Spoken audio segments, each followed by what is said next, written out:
Salut, salut, comment tu vas? Comment tu vas? Aujourd'hui, ce soir, je te fais une lecture chuchotée de Harry Potter et la Coupe de Feu. C'est le 4e tome des aventures de Harry Potter par J.K. Rowling. Je n'ai pas grand chose à dire, il y a beaucoup de variantes, de choses qui varient entre évidemment les livres et les films. Là, j'ai choisi un passage qui existe dans les deux, évidemment, parce que plus ou moins tout existe plus ou moins dans les deux, sauf des parties entières qui ont été supprimées des films, notamment sur les comment on dit, les nains de les serviteurs, les nains de maison. Est-ce qu'ils appellent ça les nains de maison? Non, c'est pas les nains de maison. Si, c'est ça. C'est les elfes de maison. Autant pour moi, je dis n'importe quoi. C'est les elfes de maison. Donc il y a une partie vraiment assez riche sur les elfes de maison, ceux qui travaillent en coulisses dans le château pour faire le dîner, ceux qui préparent le dîner. Ça, dans les films, on le sait pas. Dans les bouquins, on le sait. C'est les elfes de maison qui préparent le dîner, tout ça. Il y a aussi des fantômes qui reviennent régulièrement dans les bouquins, comme Peeves. D'ailleurs, Peeves, dans l'extrait que je vais vous lire, je le lis à un moment donné. Donc peut-être que vous, si vous ne connaissez pas les bouquins, vous ne connaissez pas Peeves, par exemple. Parce que je ne pense pas qu'il soit, c'est quasiment sûr, dans les films. Cédric Diggory, on le connaît. Cédric Diggory, je sais que dans les bouquins, dans le 3e tome, il fait son apparition dans le 3e tome. Je suis moins sûr dans les films. Je crois que dans les films, on le voit à partir du 4e tome, mais peut-être que je me trompe. Peut-être qu'il apparaît, peut-être vaguement, dans le 3e film. Après, il y a pas mal de choses. Le début de ce livre-là, où ils vont voir un match de... Ah si, je pense que c'est dans le film aussi. Bon, je me perds un petit peu, mais c'est vrai que c'est beaucoup plus riche quand même au niveau du roman. Et il y a quand même quelques variations. Voilà. Sur le passage que je vais vous lire, il y a de très légères variations par rapport au film. Voilà, le film a voulu aller plus loin à un moment donné, peut-être exagérément, mais je n'en dis pas plus et je vous laisse avec la lecture chutée. Moi, je vais faire du tapotement là visuellement devant vous, mais je vais aussi peut-être faire quelques scratchings sur micro et peut-être faire aussi un peu de pinceau sur le micro, comme ça je vais voir, je vais tenter de nouveaux trucs parce que il y a 40 minutes d'extrait de lecture chuchotée. Je vais essayer de varier un petit peu. Voilà. Allez, c'est parti. Harry Potter et la Coupe de Feu par J.K. Rowling. Harry se leva le dimanche matin et s'habilla si distraitement qu'il lui fallut un certain temps pour s'apercevoir qu'il essayait d'enfiler son chapeau sur son pied au lieu d'une chaussette. Lorsqu'il eut enfin réussi à mettre tous ses vêtements à l'endroit prévu, il se hâta d'aller chercher Hermione et la vit assise dans la grande salle à la table des Griffons d'or, où elle prenait son petit déjeuner en compagnie de Ginny. Il avait l'estomac trop noué pour avoir envie de manger quoi que ce soit, et attendit qu'Hermione ait avalé sa dernière cuillerée de porridge avant de la traîner dans le parc pour une nouvelle promenade. Pendant qu'il faisait le tour du lac, il lui raconta l'épisode des dragons et tout ce que Sirius lui avait dit. Hermione fut effarée par ces révélations sur Karkaroff, mais elle pensait à juste titre que c'étaient les dragons qui constituaient la menace prioritaire.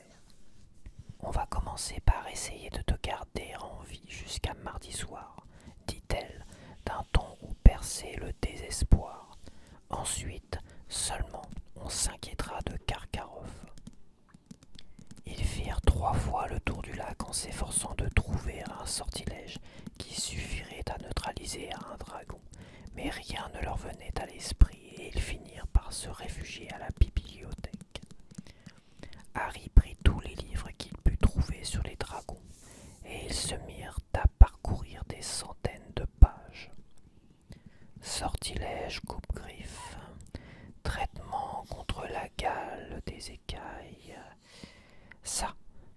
les cinglés dans le genre de Hagrid qui veulent les conserver en bonne santé. Les dragons sont extrêmement difficiles à abattre en raison d'une très ancienne protection magique qui imprègne leur peau épaisse que seuls les sortilèges les plus puissants peuvent arriver à percer. Pourtant, Sirius t'a dit qu'il était très facile de s'en débarrasser. Dans ce cas, essayons des livres sur les sortilèges les plus simples, dit Harry en refermant les hommes qui aimaient trop les dragons. Il revint à la table avec une pile de livres de sortilèges divers et commença à les feuilleter systématiquement. À côté de lui, Hermione chuchotait d'incessants commentaires. Ça, ce sont des sortilèges de transfert, mais à quoi ça pourrait bien servir, à moins de lui transférer de la guimauve à la place des crocs pour le rendre moins dangereux. L'ennui, c'est que, comme il était dit dans l'autre livre, il n'y a pas grand-chose qui puisse percer une peau de dragon. Tu pourrais toujours essayer un sortilège de métamorphose, mais comment faire pour transformer quelque chose d'aussi gros? Je ne suis même pas sûr que le professeur McGonagall y parviendrait, à moins qu'on s'applique le sortilège à soi-même, pour acquérir des pouvoirs exceptionnels, par exemple. Mais ce sont des sorts très compliqués à jeter. Nous ne les avons encore jamais étudiés en classe. Je les connais simplement parce que j'ai passé des examens blancs pour me préparer au bus. Hermione, dit Harry entre ses dents serrées, est-ce que tu voudrais bien te taire, s'il te plaît? J'essaie de me concentrer. Mais lorsqu'Hermione cessa de parler, Harry sentit son cerveau envahi d'une sorte de bourdonnement sans fin qui ne laissait aucune place à la concentration. Il consulta inutilement l'index des maléfices de base pour sorciers pressés et contrariés, arrachage instantané des cheveux. Mais les dragons n'avaient pas de cheveux, haleine pimentée. Cela ne ferait qu'accroître la puissance de feu du dragon. Langue de corne. Il n'aurait plus manqué que ça, donner au monstre une arme supplémentaire. Oh non, le revoilà. Pourquoi est-ce qu'il ne reste pas sur son stupide bateau pour lire? Dit Hermione d'un ton irrité. Victor Krum venait d'entrer dans la bibliothèque de sa démarche traînante. Il leur jeta un regard maussade et alla s'installer à l'autre bout de la salle avec une pile de livres. « Viens, Harry, on retourne à la salle commune. Son fan club ne va pas tarder à débarquer et à nous glousser dans les oreilles. » En effet, lorsqu'ils sortirent de la bibliothèque, une bande de filles les croisa sur la pointe des pieds. L'une d'elles portait autour de la taille une écharpe aux couleurs de la Bulgarie. Harry dormit à peine cette nuit-là. Lorsqu'il se réveilla, le lundi matin, il envisagea sérieusement, pour la première fois depuis qu'il y était entré, de s'enfuir de Poudlard. Mais en contemplant la grande salle, pendant le petit déjeuner, il comprit ce que quitter le château signifierait pour lui et sut qu'il ne pourrait jamais s'y résoudre. C'était le seul endroit où il avait jamais été heureux. Sans doute avait-il également été heureux avec ses parents, mais c'était une période de sa vie dont il ne gardait d'aucun souvenir. D'une certaine manière, avoir la certitude qu'il préférait encore être ici face à un dragon que de se retrouver à Privet Drive avec Dudley avait quelque chose de réconfortant et il se sentit un peu plus calme. Il avala avec difficulté ses œufs au lard, sa gorge était un peu serrée, et vit Cédric Diggory quitter la table de bouffe souffle, tandis que lui-même et Hermione se levaient pour partir. Cédric ne savait toujours rien des dragons. C'était le seul champion qui ignorait encore ce qui l'attendait, si toutefois Harry ne se trompait pas en pensant que Madame Maxime et Karkaroff avaient également averti Fleur et Krum. « Hermione, je te retrouve à la serre, » dit Harry qui venait de prendre sa décision en voyant Cédric sortir de la grande salle. « Vas-y, je te rejoins. »« Harry, tu vas être en retard, la cloche est sur le point de sonner. Je te rejoins, d'accord ?» Lorsque Harry fut arrivé au pied de l'escalier de marbre, Cédric en avait déjà monté les marches, entouré d'un groupe d'amis de 6e année. Harry ne voulait pas lui parler devant eux. Il faisait en effet partie de ceux qui ne perdaient jamais une occasion de lui citer des passages de l'article de Rita Skeeter. Il suivit Cédric de loin et vit qu'il se dirigeait diriger vers les couloirs des enchantements. Harry eut alors une idée. Il s'arrêta à bonne distance, sortit sa baguette magique et visa soigneusement. Crac, badaboum, murmura-t-il. Aussitôt, le sac de Cédric se déchira en deux. Les rouleaux de parchemin, les plumes et les livres qu'il contenait se répandirent sur le sol et des bouteilles d'encre se brisèrent en tombant. Laissez, je m'en occupe, dit Cédric d'un ton exaspéré à ses amis qui se penchaient pour l'aider à ramasser ses affaires. Dites à Flitwick que j'arrive, allez-y. C'était exactement ce que Harry avait espéré. Il remit sa baguette dans sa poche, attendit que les amis de Cédric aient disparu dans leur salle de classe et courut le long du couloir. Salut, dit Cédric en ramassant son manuel de métamorphose avancée qui était à présent taché d'encre. Mon sac vient de se déchirer, un sac tout neuf. Cédric, dit Harry, la première tâche c'est d'affronter les dragons. Quoi? Dit Cédric en levant la tête. Des dragons, répéta Harry en parlant très vite au cas où le professeur Flitwick sortirait dans le couloir pour voir où était Cédric. Il y en a 4, un pour chacun, et il faut arriver à passer devant eux sans se faire brûler. Cédric le regarda fixement et Harry vit briller dans ses yeux gris un peu de la panique qu'il avait lui-même ressentie depuis la nuit de samedi. « Tu es sûr ?» dit Cédric à voix basse. « Absolument certain, je les ai vus. Mais comment l'as-tu découvert? Normalement, on ne doit pas savoir. »« Peu importe, dit précipitamment Harry. Il savait que Hagrid aurait des ennuis s'il révélait la vérité. Mais je ne suis pas le seul à savoir, poursuivit-il. Fleur et Krum doivent sûrement être au courant à l'heure qu'il est. Maxime et Karkaroff ont vu les dragons, eux aussi. Cédric se releva, les mains pleines de plumes, de parchemins et de livres tachés d'encre, son sac déchiré pendant à son épaule. Il regarda Harry droit dans les yeux d'un air perplexe, presque soupçonneux. « Pourquoi tu me dis ça ?» demanda-t-il. Harry le contempla d'un air incrédule. Il était convaincu que Cédric ne lui aurait pas posé cette question si lui-même avait vu les dragons. Harry n'aurait jamais laissé personne, même son pire ennemi, affronter ces monstres sans y être préparé, sauf peut-être Rogue ou Malfoy. « C'est simplement plus juste, non ?» dit-il. « Maintenant, on sait tous ce qui nous attend. Nous sommes à égalité. » Cédric continuait de le regarder d'un air un peu méfiant lorsque Harry entendit derrière lui un claquement familier. Il se retourna et vit Maugré et Folleuil sortir d'une salle de classe. « Viens avec moi, Potter, grogna-t-il. Toi, tu t'en vas, Diggory. » Harry regarda Maugré avec appréhension. Avait-il surpris leur conversation? Professeur, j'ai un cours de botanique. Aucune importance, Potter. Viens dans mon bureau. Harry le suivit en se demandant ce qui allait lui arriver. Et si Maugré voulait absolument savoir comment il avait découvert les dragons, irait-il voir Dumbledore pour dénoncer Hagrid ou se contenterait-il de transformer Harry en fouine? Peut-être serait-il plus facile de passer devant un dragon sous forme de fouine, pensa sombrement Harry. Il serait beaucoup plus petit, plus difficile à avoir d'une hauteur de 15 mètres. Maugré le fit entrer dans son bureau et referma la porte. Puis il se tourna vers Harry et le regarda, ses deux yeux, le magique et le normal, fixés sur lui. « C'était très loyal de ta part, ce que tu viens de faire, Potter, » dit Maugré à voix basse. Harry ne sut que répondre. Il ne s'était pas du tout attendu à une telle réaction. « Assieds-toi, » dit Maugré. Harry obéit en jetant un coup d'œil autour de lui. Il était déjà venu dans ce bureau en compagnie de 2 de ses précédents occupants. Au temps du professeur Lockhart, les murs étaient recouverts de photos de Lockhart lui-même souriant et lançant des clins d'œil à ses visiteurs.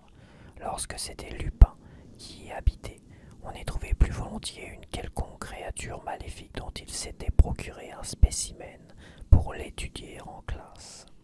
À présent, le bureau était plein d'objets extrêmement étranges que Maugré avait dû utiliser à l'époque où il était aurore. Il y avait sur sa table une sorte de grosse toupie en verre craquelé.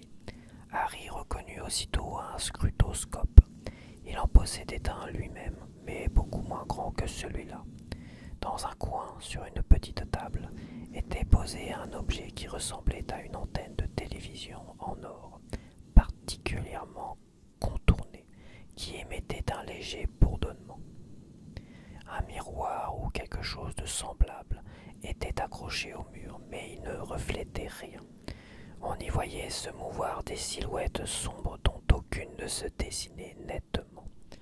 Tu t'intéresses à mes détecteurs de magie noire, dit Maugrey qui observait Harry avec beaucoup d'attention. Qu'est-ce que c'est que ça demanda Harry en montrant l'antenne d'or. Un capteur de dissimulation. Il se met à vibrer dès qu'il décèle mensonge ou trahison. Ici, bien sûr, il ne sert à rien. Il y a trop d'interférences. C'est plein d'élèves qui inventent des mensonges pour essayer de ne pas faire leur devoir.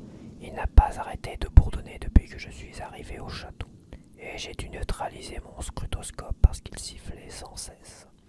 Il est très sensible, il peut capter ce qui se passe à plus de 1 km à la ronde.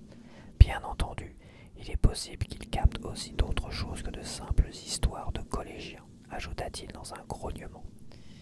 Et le miroir, il sert à quoi? Oh, ça, c'est une glace à l'ennemi. Tu les vois là qui rôdent tout autour. Je ne risque pas grand-chose tant que je ne vois pas le blanc de leurs yeux. Et à ce moment-là, j'ouvre ma malle. Il laissa échapper un petit rire guttural en montrant du doigt la grande malle qui se trouvait sous la fenêtre. Elle comportait 7 serrures alignées les unes à côté des autres. Harry se demandait ce qu'il y avait dedans lorsque Maugrey lui posa une question qui le ramena brutalement sur terre.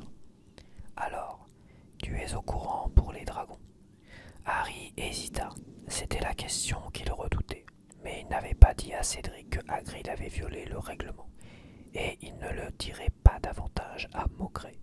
« Oh, ça n'a pas d'importance, » reprit Maugrey qui s'assit et poussa un grognement en tendant sa jambe de bois. Tricher fait partie des traditions du tournoi des 3 sorciers. Personne ne s'en est jamais privé. Je n'ai pas triché, répliqua sèchement Harry. Je l'ai découvert par une sorte de hasard. Maugrey eut un sourire. Je ne t'accuse pas, mon bonhomme. Je l'ai dit à Dumbledore dès le départ. Il peut avoir toute l'élévation morale qu'il voudra. Ce n'est pas pour ça que Karkaroff et Madame Maxime chercheront à l'imiter. Ils ont sûrement dit tout ce qu'ils savaient à leur champion. Ils veulent gagner. Ils veulent battre Dumbledore. Ils aimeraient bien prouver que ce n'est qu'un homme.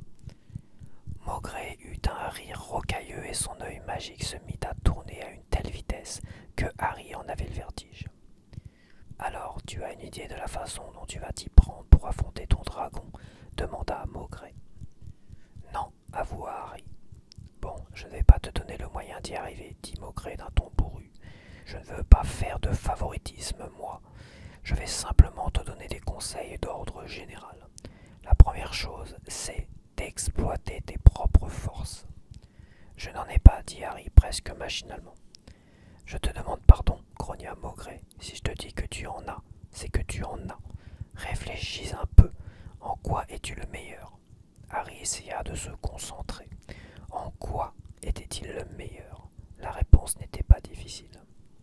En Quidditch, dit-il d'un ton sombre, et je ne vois pas en quoi ça peut m'aider.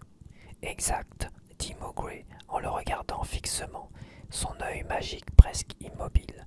Tu sais magnifiquement voler sur un balai, d'après ce qu'on m'a dit. Oui, mais je n'ai pas le droit d'avoir un balai, je n'aurai que ma baguette magique. Mon deuxième conseil, l'interrompit Maugrey d'une voix forte, c'est d'utiliser un sortilège très simple qui te permettra d'obtenir ce dont tu as besoin. Harry le regarda sans comprendre. De quoi aurait-il besoin? Allons, mon bonhomme, murmura Maugrey, et essaye de relier les choses entre elles. Ce n'est pas si difficile. Et le déclic se fit. C'était sur un balai volant qu'il était le meilleur. Il devait donc choisir la voie des airs pour passer devant le dragon. Pour cela, il aurait besoin de son éclair de feu, et pour avoir son éclair de feu, il lui faudrait... Hermione, murmura Harry, lorsqu'il se fut précipité à la serre numéro 3, quelques minutes plus tard, en s'excusant rapidement auprès du professeur Chourave pour son retard. Hermione, il faut absolument que tu m'aides. Et qu'est-ce que j'essaye de faire, à ton avis? Chuchota-t-elle.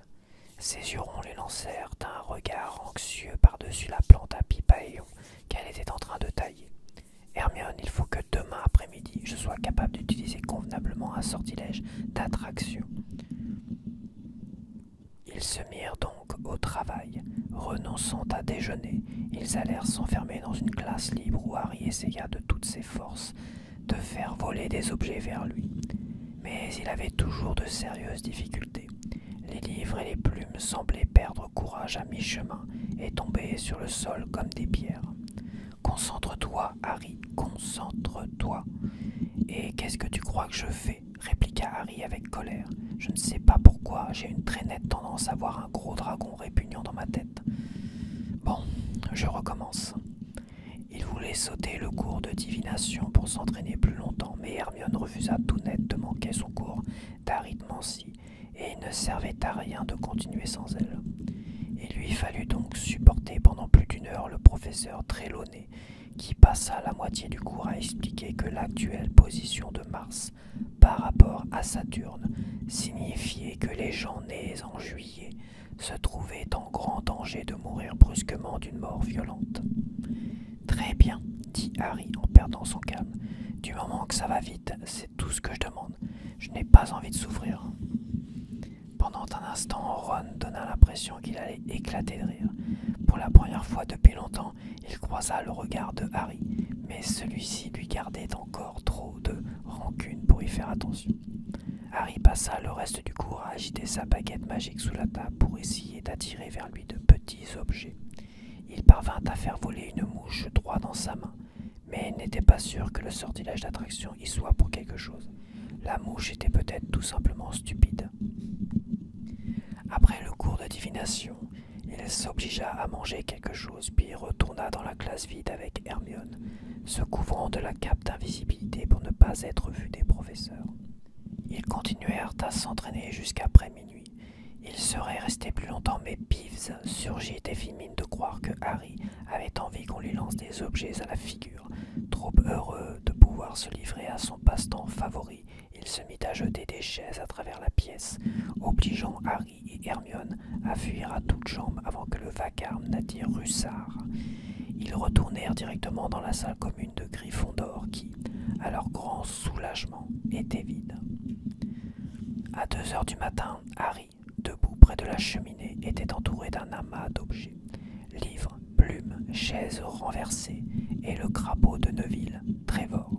Ce ne fut qu'au cours de la dernière heure d'entraînement qu'il parvint enfin à maîtriser le sortilège d'attraction. « C'est mieux, Harry, beaucoup mieux, » dit Hermione, qui paraissait épuisée mais ravie. « Maintenant, on sait ce qu'il reste à faire la prochaine fois que je n'arriverai pas à apprendre un sortilège, » dit Harry en lançant à Hermione un dictionnaire de runes pour faire un nouvel essai. « Il suffit de me menacer avec un dragon. Bon, allons-y. » Il leva à nouveau sa baguette. « Accio dictionnaire, dit-il. » Le lourd volume s'échappa des mains d'Hermione et vola à travers la pièce en direction de Harry, qui l'attrapa. « Harry, je crois que cette fois, ça y est, » dit Hermione d'un ton réjoui. « Et espérons que ça marchera demain, » soupira Harry. « L'éclair de feu se trouvera beaucoup plus loin que les objets qui sont dans cette pièce. Il sera dans le château et moi je serai à l'autre bout du parc. »« Ça ne fait rien, » dit fermement Hermione. « Du moment que tu te concentres vraiment bien, il arrivera. Et maintenant, allons dormir, tu en as bien besoin. » Cette nuit-là, Harry avait tellement dirigé son attention sur la pratique du sortilège que sa panique s'était un peu dissipée. Mais le lendemain matin, elle se manifesta à nouveau dans toute son ampleur. Il régnait dans le château une atmosphère de tension mêlée d'excitation. Les cours devaient cesser à midi pour donner aux élèves tout le temps de se rendre à l'enclos des dragons. Mais, bien entendu, ils ignoraient encore ce qu'ils allaient découvrir là-bas. Harry avait l'impression qu'une étrange distance le séparait des autres, ceux qui lui souhaitaient bonne chance comme ceux qui le lançaient sur son passage. « On va préparer une boîte de mouchoirs pour te pleurer, Potter. » Il se trouvait dans un tel état de nervosité qu'il se demandait s'il n'allait pas perdre la tête et jeter des sorts à tout le monde quand on essaierait de l'emmener face à son dragon. Le temps lui paraissait plus bizarre que jamais. Il passait par à coups, comme s'il avait cessé de s'écouler régulièrement. Ainsi, Harry eut l'impression d'être transporté instantanément du cours d'histoire de la magie à la grande salle, où il se retrouva à la table des Gryffondors pour déjeuner. Puis, brusquement, où avait donc filé la matinée? Où s'était enfui les dernières heures sans dragon? Le professeur McGonagall se précipita sur lui alors qu'il était encore à table. Il sentit tous les regards se tourner vers lui. « Potter, dit-elle, les champions doivent se rendre dans le parc dès maintenant. Vous devez vous préparer pour votre première tâche. »« D'accord, dit Harry en se levant. Sa fourchette tomba sur son assiette avec un petit bruit métallique. « Bonne chance, Harry, lui murmura Hermione. Tu verras, tout se passera très bien. »« Ouais, répondit Harry d'une voix qui lui sembla très différente de la sienne. Il quitta la grande salle avec le professeur McGonagall. Elle aussi semblait très différente. Elle avait l'air aussi anxieuse qu'Hermione et, lorsqu'ils furent sortis dans la fraîcheur de novembre, elle lui mit une main sur l'épaule. « Ne paniquez surtout pas, dit-elle. Gardez la tête froide. Il y a des sorciers qui sont là pour contrôler la situation si les choses ne se passent pas bien. L'essentiel, c'est que vous fassiez de votre mieux. Personne n'aura une mauvaise opinion de vous si vous ne réussissez pas. Ça va, Potter, vous êtes bien ? » « Ça va très bien, répondit machinalement Harry. Elle l'emmenait à présent vers l'endroit où étaient rassemblés les dragons, à la lisière de la forêt, mais quand ils s'approchèrent du bosquet d'arbres derrière lequel se trouvait l'enclos, Harry vit qu'une tente avait été dressée, cachant les dragons. « Vous devrez entrer là avec les autres champions et attendre votre tour, Potter, dit le professeur McGonagall d'une voix un peu tremblante. Mr. Verpet vous attend sous la tente. Il va vous expliquer la procédure à suivre. Bonne chance. »« Merci, répondit Harry d'une voix blanche et lointaine. Le professeur McGonagall le laissa devant la tente et Harry entra à l'intérieur. Fleur de la cour était assise dans un coin, sur un tabouret de bois. Le front moite, elle avait perdu son air assuré et paraissait plutôt pâle. Victor Krum semblait plus renfrogné que jamais, ce qui devait être sa façon d'exprimer son appréhension, songea Harry. Cédric, lui, faisait les 100 pas. Lorsque Harry entra, il lui adressa un petit sourire. Harry sourit à son tour, mais il en ressentit une certaine raideur dans les muscles de son visage, comme s'il n'était plus habitué à ce mouvement. « Ah, mais qui voilà, Harry !» s'exclama Verpet d'un ton joyeux en se tournant vers lui. « Entre, entre, fais comme chez toi. » Au milieu de tous ces champions au teint livide, Verpet avait l'air d'un personnage de dessin animé haut en couleur. Cette fois encore, il était vêtu de sa vieille robe de l'équipe des Frelons. « Ça y est, tout le monde est là. Il est donc temps de vous mettre au courant, » dit Verpet d'un ton enjoué. « Lorsque le public se sera installé, je vous demanderai de piocher à tour de rôle dans ce sac. » Il leur montra un petit sac de soie pourpre qu'il agita devant eux. « Vous y prendrez chacun un modèle réduit de la chose que vous devrez affronter tout à l'heure. Il y en a différentes variétés, vous verrez. Il faut aussi que je vous dise autre chose. Oui, voilà, votre tâche consistera à vous emparer de l'œuf d'or. » Harry regarda autour de lui. Cédric hocha la tête pour montrer qu'il avait compris et recommença à faire les 100 pas. Il avait le teint légèrement verdâtre. Fleur de la cour et Krum n'eurent aucune réaction. Ils craignaient peut-être que le seul fait d'ouvrir la bouche les rende malades. C'était en tout cas ce que Harry lui-même ressentait. Mais eux, au moins, s'étaient portés volontaires pour le tournoi. Et soudain, des centaines d'élèves affluèrent au dehors. On entendait le martèlement de leurs pas devant la tente, leurs conversations surexcitées, leurs rires, leurs plaisanteries. Harry se sentait si loin d'eux qu'il avait l'impression d'appartenir à une autre espèce. Entre l'arrivée du public et le moment où Verpet ouvrit le sac de soie pourpre, il lui sembla qu'il s'était écoulé tout juste une seconde. « Les dames d'abord, » dit Verpet en présentant le sac à Fleur de la cour. Elle y plongea une main tremblante et en retira un minuscule modèle miniature de dragon, parfaitement imité. C'était un ver gallois. Le chiffre 2 était accroché autour de son cou. Devant l'expression de Fleur, qui ne manifesta aucune surprise mais plutôt une détermination résignée, Harry sut qu'il avait vu juste. Madame Maxime lui avait dit ce qu'il attendait. Il se produisit la même chose avec Krum. Il sortit le bout de feu chinois aux couleurs écarlates. Le chiffre 3 était accroché autour de son cou. Krum n'eut même pas un battement de cils. Il se contenta de regarder le sol. À son tour, Cédric glissa la main dans le sac et en sortit le Suédois à museau court, aux couleurs gris-bleu. Il portait le chiffre 1 autour du cou. Sachant ce qui restait, Harry plongea la main dans le sac et prit le Magyar à pointe qui portait le numéro 4. Lorsque Harry le regarda, le dragon miniature étendit ses ailes et lui montra ses gros minuscules. « Eh bien, nous y voilà, dit Verpé. Vous avez chacun tiré au sort le dragon que vous devrez affronter et le chiffre que chacun porte autour du cou indique l'ordre dans lequel vous allez accomplir cette première tâche. Maintenant, il va falloir que je vous quitte car c'est moi qui fais le commentaire. Mister Diggory, vous êtes le premier. Lorsque vous entendrez un coup de sifflet, vous sortirez de la tente et vous entrerez dans l'enclos où vous attendra le dragon, d'accord? Harry, est-ce que je pourrais te voir un instant? Oui, dit Harry en se demandant ce qu'il lui voulait. Il sortit de la tente avec Verpé qui l'amena un peu à l'écart, parmi les arbres, puis se tourna à nouveau vers lui avec une expression paternelle. « Ça va, Harry, tu te sens bien? Je peux faire quelque chose pour toi? Comment? Dit Harry. Non, rien. Tu as un plan? Demanda Verpé en baissant la voix d'un ton de conspirateur. Si tu as besoin de quelques tuyaux, n'hésite pas. Tu es l'outsider, poursuivit Verpé en baissant la voix encore davantage. Si je peux t'aider. Non, répondit Harry si précipitamment qu'il eut conscience d'avoir été impoli. Non, j'ai déjà décidé ce que j'allais faire, merci. Personne n'en saurait rien, Harry, insista Verpé en lui adressant un clin d'œil. Je vous assure que je vais très bien, dit Harry. Il se demanda pourquoi il s'obstinait à donner cette réponse à tout le monde, et se demanda également s'il s'était jamais senti aussi mal. Je sais déjà ce que je vais faire, répéta-t-il. Il fut interrompu par un coup de sifflet. Mon Dieu, il faut que je file, s'exclama Verpé qui s'éloigna en toute hâte.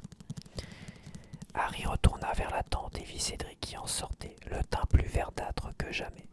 Harry essaya de lui souhaiter bonne chance en le croisant, mais il ne parvint à émettre qu'une sorte de grognement rauque. Harry rejoignit Fleur et Krum sous la tente. Quelques secondes plus tard, ils entendirent les acclamations de la foule, ce qui signifiait que Cédric venait de pénétrer dans l'enclos et se trouvait face au dragon, qui n'avait plus rien du miniature à présent. C'était pire que tout ce que Harry avait imaginé. Assis là, immobile, il entendait la foule crier, hurler, pousser des exclamations, retenir son souffle au spectacle des efforts de Cédric pour passer sans dommage devant le Suédois à museau court.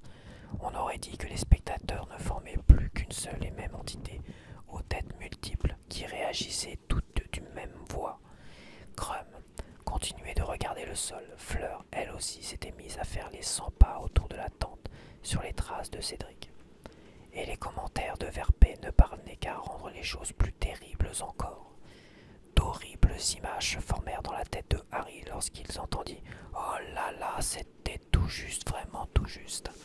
On peut dire qu'il prend des risques, celui-là. Très belle tentative, dommage qu'elle n'ait rien donné. Enfin, un quart d'heure plus tard, Harry entendit le rugissement assourdissant de la foule qui ne pouvait signifier qu'une seule chose. Cédric avait réussi à passer devant le dragon et à s'emparer de l'œuf d'or. « Bravo, vraiment très bien !» hurla Verpé. « Voyons maintenant les notes des juges. » Mais il n'annonça pas les notes. Harry supposa que les juges devaient les écrire sur des panneaux qu'ils montraient au public. Encore 3 autres concurrents. À présent, s'écria Mister Verpé, tandis que retentissait un autre coup de sifflet. Miss de la cour, s'il vous plaît. Fleur tremblait de la tête aux pieds. En la voyant sortir de la tente, la tête haute, la main crispée sur sa baguette magique, Harry ressentit plus de sympathie pour elle qu'il n'en avait éprouvé jusqu'à présent. Krum et lui restèrent seuls, chacun de son côté, évitant le regard l'un de l'autre. Et tout recommença. « Oh, voilà qui n'était peut-être pas très prudent !» entendait-il Verpé crier d'un ton ravi. « Oh là là, presque! Attention maintenant!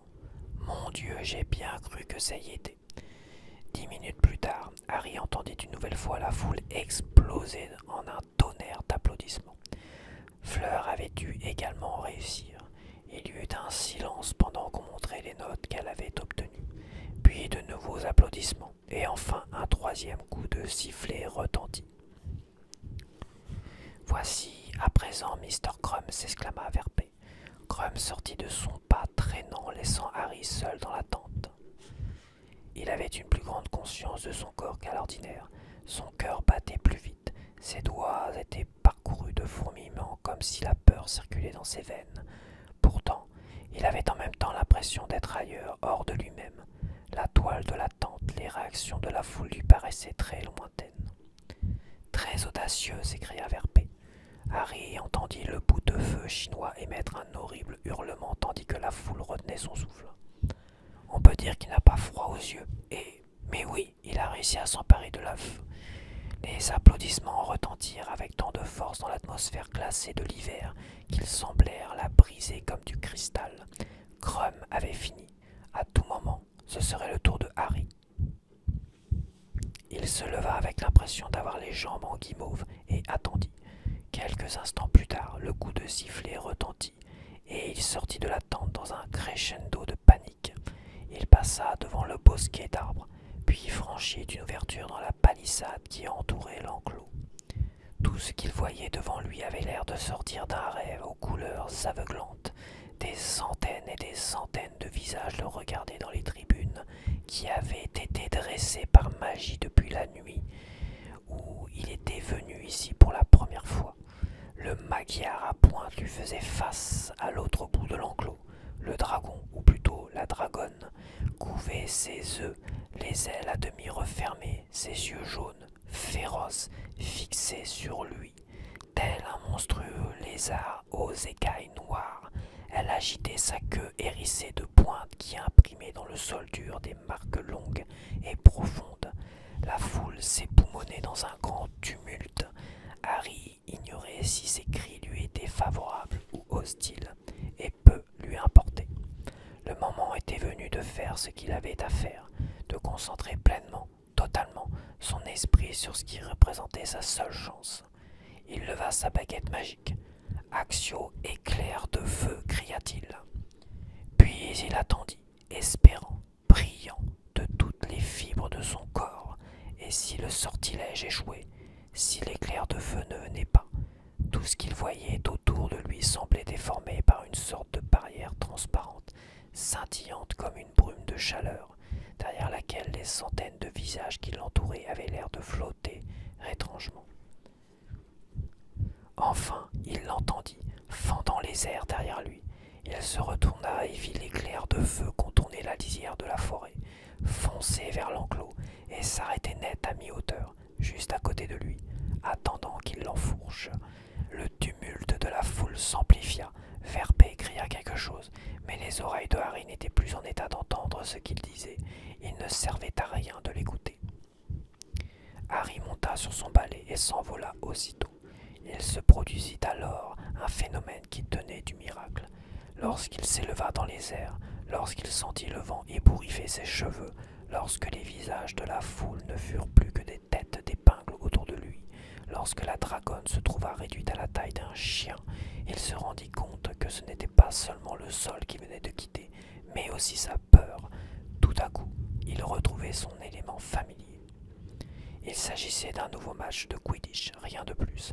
Un simple match de Quidditch, et cette dragonne n'était qu'une équipe adverse particulièrement repoussante.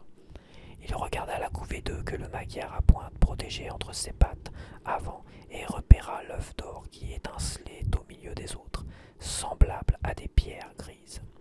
Très bien, pensa Harry, une petite tactique de diversion. Allons-y. Et il plongea en piqué. La tête de la dragonne suivit sa trajectoire. Il savait ce qu'elle allait faire et il remonta en chandelle juste à temps. Un jet de flamme jaillit à l'endroit où il s'était trouvé une seconde plus tôt. Mais Harry n'était pas inquiet. Ce n'était pas plus difficile que d'éviter un cognard. 1000 méduses, voilà qui s'appelle savoir voler, s'écria Verpé, tandis que la foule poussait un hurlement puis retenait son souffle. Vous avez vu cela, Mr. Krum? Harry reprit de l'altitude et vola en cercle. La dragonne le suivait toujours des yeux, sa tête tournant sur son long cou. S'il continuait comme ça, elle ne tarderait pas à avoir le vertige, mais il valait mieux ne pas poursuivre ce manège trop longtemps, sinon elle allait à nouveau cracher du feu. Harry fondit en piqué au moment où la dragonne ouvrait sa gueule. Cette fois, cependant, il eut moins de chance. Il parvint à échapper aux flammes, mais la queue hérissée fendit l'air comme un fouet et, au moment où il virait sur sa gauche, l'une des longues pointes lui érafla l'épaule, déchirant l'étoffe de sa robe de sorcier. Il sentit la douleur, entendit les cris et les grognements qui s'élevaient de la foule, mais la blessure ne paraissait pas très profonde. Il contourna par derrière le magyar à pointe et eut alors une idée. Apparemment, la dragonne n'avait pas l'intention de s'envoler, elle tenait trop à ses œufs. Elle se tortillait, se contorsionnait, dépliant puis rabattant ses ailes, ses horribles yeux jaunes toujours fixés sur Harry, mais elle avait peur de s'éloigner de sa couvée. Il fallait pourtant qu'il la force à s'en écarter, sinon il n'arriverait jamais à s'approcher de l'œuf d'or. Il devait agir prudemment, progressivement. Il se mit à changer sans cesse de direction en restant à distance pour éviter les jets de flammes, mais en s'approchant suffisamment près pour qu'elle se sente menacée et continue de le suivre des yeux. La créature penchait la tête d'un côté, puis de l'autre, montrant ses crocs, ses pupilles verticales fixées sur lui. Il prit peu à peu de l'altitude et la tête de la dragonne s'éleva en même temps que lui, son cou tendu, continuant d'osciller comme un cobra devant un charmeur de serpent. Harry s'éleva encore un peu et elle laissa échapper un rugissement exaspéré. Pour elle, il était un peu comme une mouche qu'elle avait hâte d'écraser. Sa queue battit l'air à nouveau, mais Harry était hors d'atteinte. Elle cracha un jet de feu qu'il parvint à éviter. Le monstre ouvrit une gueule béante. « Allez, viens, dit Harry entre ses dents, en tournoyant au-dessus de sa tête pour l'attirer. Viens, viens m'attraper. Allez, remue-toi. » Elle se dressa alors sur ses pattes de derrière, déployant enfin ses grandes ailes noires et brillantes, aussi larges que celles d'un petit avion, et Harry plongea. Avant que la dragonne ait compris ce qu'il était en train de faire et où il était passé, il piqua vers le sol de toute la vitesse de son balai, en direction des œufs qu'elle ne protégeait plus de ses pattes aux longues griffes. Harry avait lâché le manche de l'éclair de feu. Il venait de saisir l'œuf d'or. Il remonta en chandelle, puis, dans une nouvelle accélération fulgurante, s'envola vers les tribunes. L'œuf d'or serré sous son bras indemne. Ce fut alors comme si quelqu'un avait brusquement mis le volume à fond. Pour la première fois depuis qu'il avait pénétré dans l'enclos, il prit conscience du bruit de la foule qui hurlait et applaudissait aussi fort que les supporters irlandais de la Coupe du Monde. « Regardez ça, non mais regardez ça !» hurlait Verpé. « Notre plus jeune champion a été plus rapide pour s'emparer de son œuf.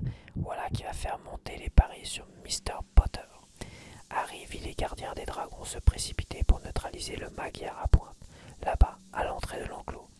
Le professeur McGonagall, le professeur Maugré et Hagrid se précipitaient vers lui avec de grands gestes de la main et des sourires si larges qu'on les voyait de loin.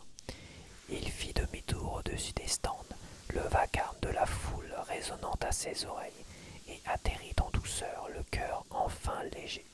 Il avait accompli la première tâche, il avait survécu. Bon, j'espère que tu as apprécié